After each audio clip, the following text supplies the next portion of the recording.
Hi folks, welcome back to the Horde. Let's see, where's my buddy? Here he is.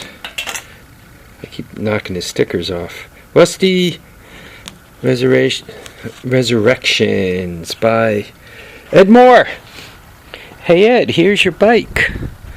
And let's see, we have a carburetor on it, which I just had to rebuild because when I put gas in it, it pissed gas all over the place. So, this is a 200S style carburetor, and you could see there's the gas line right there, and by literally, that's my fuel tank, the length of the line. We have the GY6 CDI box with the coil, 12 volts worth of battery, so that's all in here. We got the wires hooked up, spark plug in place, all this stuff done. I jacked it up and I've been trying to turn the wheels, and what I ended up doing is loosening these up and tapping them backwards, so it looks like I got the wheels turning and it's in neutral. What I'm going to try to do once this fires up is I'm going to attempt to pop it into gear. We'll see if the wheels turn, junk like that. Now this is going to be interesting to work on because I got to kind of work on it from both sides at the same time. And I gotta set up the camera so you guys could watch me, just in case we have one of those viral YouTube moments when, the thing goes off, right? Something interesting happens. By the way, never does. Look at that. Is that a camera stand or what? Okay, well, let's see what she does. So obviously I got gas in it, right? Because I just showed you that. And let's go with a little go juice. That's a good thing. Power. That's on.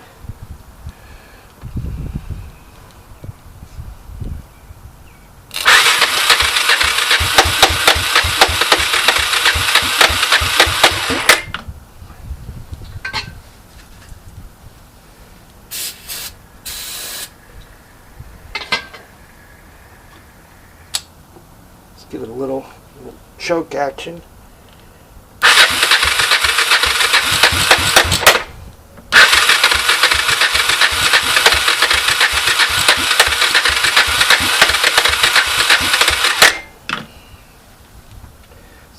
Less choke action. She might have flooded from when the gasoline ran into the carburetor from flooding.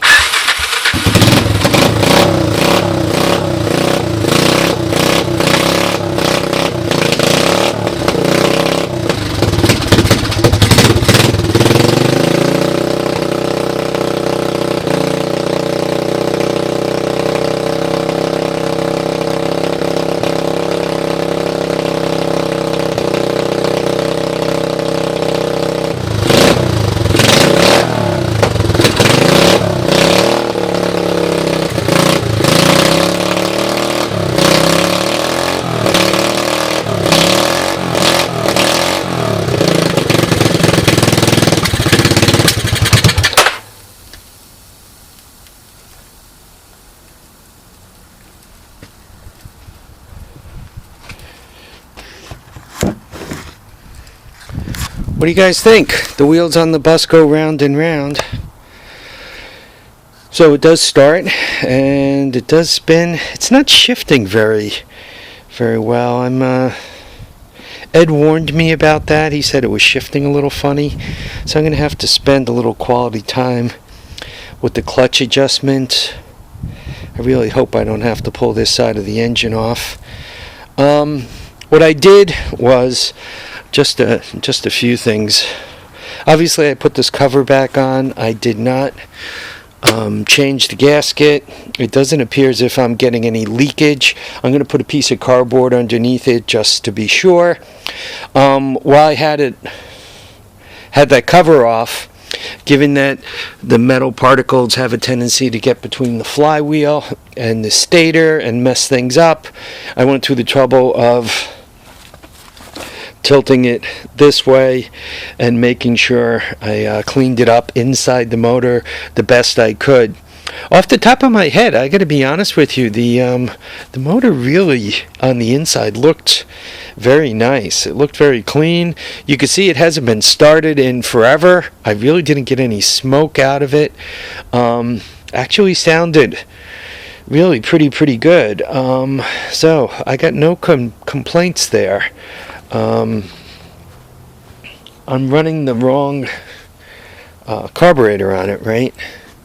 So that's a 200S carburetor, a big 200, a big ATC 200 carburetor. Some of the Chinese folks do claim they're okay for 250s. Though, I mean, you can see by the size of the exhaust pipe, this is a pretty heavy breathing 250. So if you get it out there and you're really screaming it about, the carburetor probably isn't going to give it enough fuel, and you're probably going to run a little bit lean. The reverse appears to be locked on, because you saw I put it into reverse and I put it into gear, and I didn't mess with the cable at all to do that. So the reverse bypass seems to be bypassed. Once again, you guys saw the wheels turning, and I left it in gear.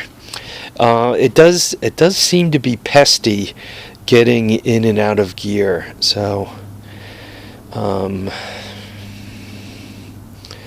what has a tendency to do that, if the clutch isn't adjusted right and people force them in and out of gear, each time you do that, you're kind of really putting a lot of stress on the shifting leakage, and after a while, the shifting leakage, I'm gonna use the term forks. This thing probably has a rotating drum, but no matter what you're doing, you begin to spread things and widen things, and you know, loosen things from that forcing action. It's really, these things weren't meant to be forced on. They're meant to turn within a radius, and when you're forcing it, you're kind of pushing it, and once again you get more and more play, and it gets worse and worse. So though the top end of this puppy sounds really good, the motor seems to run, the motor end of it, right, the piston, the rings, the valves, all that appear to be just peachy keen. The bottom end of this engine seems fussy. I'll put a little more time into it, but I'm thinking it's probably going to stay fussy. And I got what I wanted out of it. I wanted to know what kind of shape it was in. So I know the top end on that is good, and I know the rear end is good, and I know that I have a stuck valve here or a hit valve. A lot of times when an engine jumps timing, my experience is that it hits the intake valve, and this thing seems to have taken a hit on the intake valve, right? Remember we did the leakage on this thing.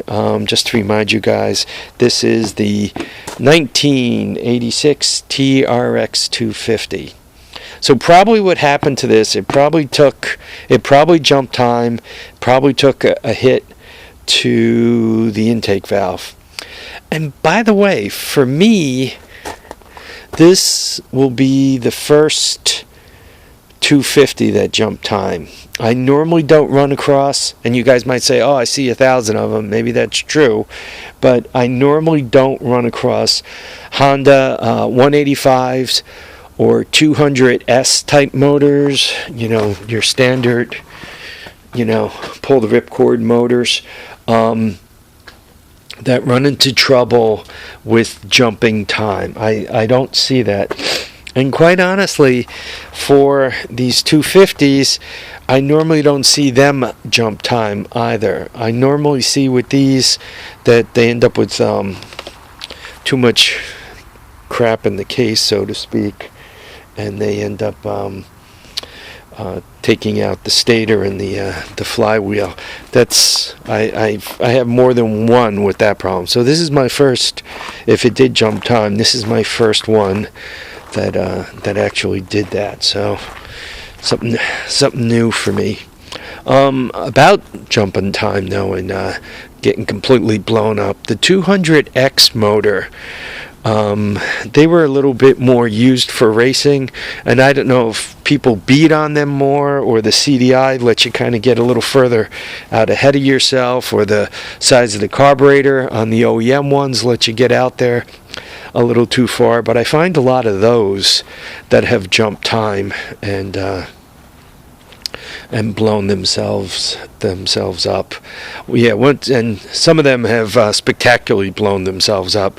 What they do is they jump time bad enough where the valves are way opened, so that when the piston comes up, they make a spectacular mess.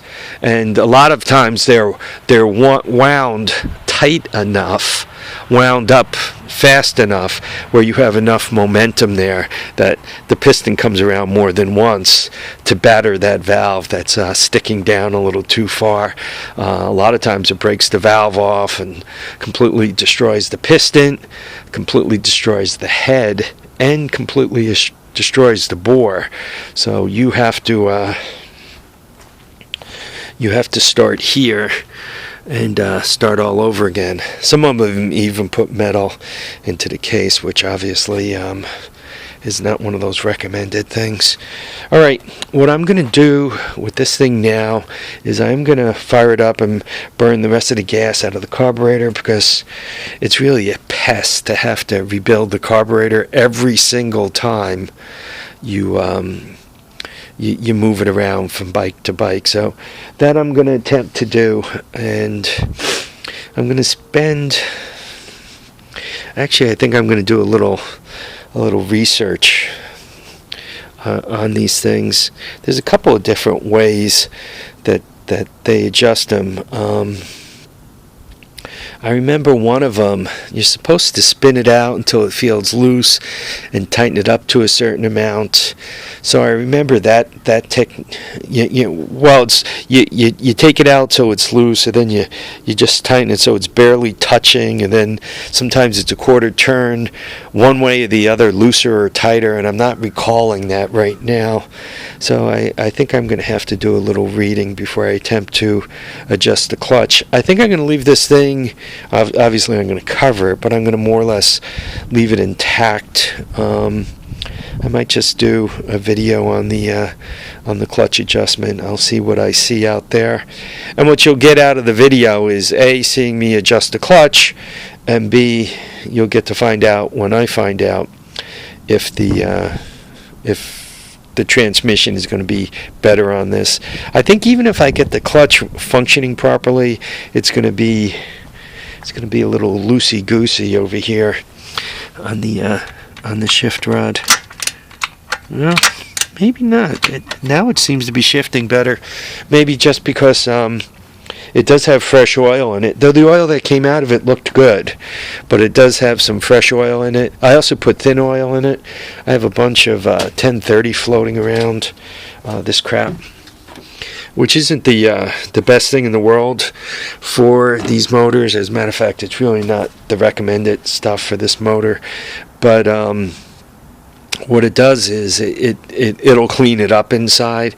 So when this motor goes into real use, I'll put ATV oil in it. It's really, it's like 50, 75 cents, a buck more than the crap you put in your cars anyway, so might as well use the right stuff. It's really not all that much more expensive. Anyway, I'm babbling. So, folks, I really want to thank you all for watching and commenting and subscribing. Remember to keep your feet down, keep your heads up, and go find a 3-wheel and get it started, get it running.